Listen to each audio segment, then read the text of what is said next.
September 17, 2023 నాడు తుక్కుగూడ రంగారెడ్డి జిల్లా రాజీవ్ గాంధీ ప్రాంగణంలో శ్రీమతి సోనియా గాంధీ గారు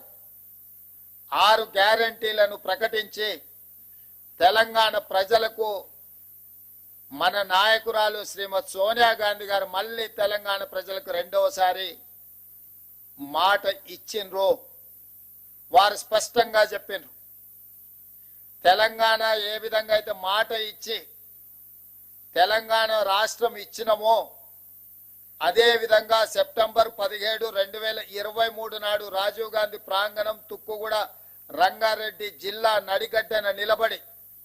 4 కోట్ల తెలంగాణ ప్రజలకు, లక్షలాది మంది తెలంగాణ రైతులకు నేను మాట ఇస్తున్నా, మీరు ప్రజా ప్రభుత్వాన్ని ఏర్పాటు చేయండి, తప్పకుండా మీకు 2 లక్షల రూపాయల రుణమాఫీ చేస్తా అని శ్రీమతి సోనియా గాంధీ గారు మాట ఇచ్చిండ్రు. అందుకే ఈనాడు మా ప్రభుత్వం, మా మంత్రివర్గ సహచరుల సంపూర్ణ సహకారంతో రాహుల్ గాంధీ గారు మే 6, 2022 నాడు రైతు డిక్లరేషన్ లో చెప్పిన 2 లక్షల రూపాయల రుణమాఫీని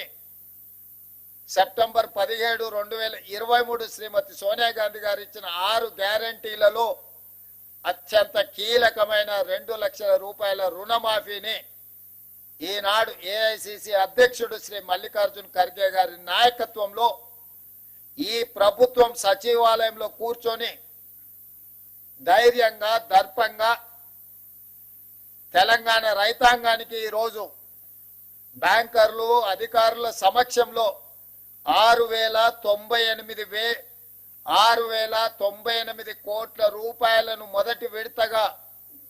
1,00,000 రూపాయల వరకు అప్పున్న రైతులకు మొత్తానికి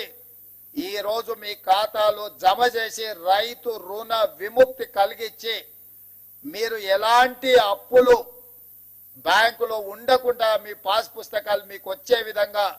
ఈ రోజు కార్యక్రమాన్ని చేపట్టడం జరిగింది. సంపూర్ణంగా ఇది పూర్తి కావడానికి సహకరించిన మా అధికారులకు, మా సహచర మంత్రివర్గ సభ్యులకు తెలంగాణ రాష్ట్ర రైతాంగం తరఫున నేను కృతజ్ఞతలు తెలియజేస్తున్నా.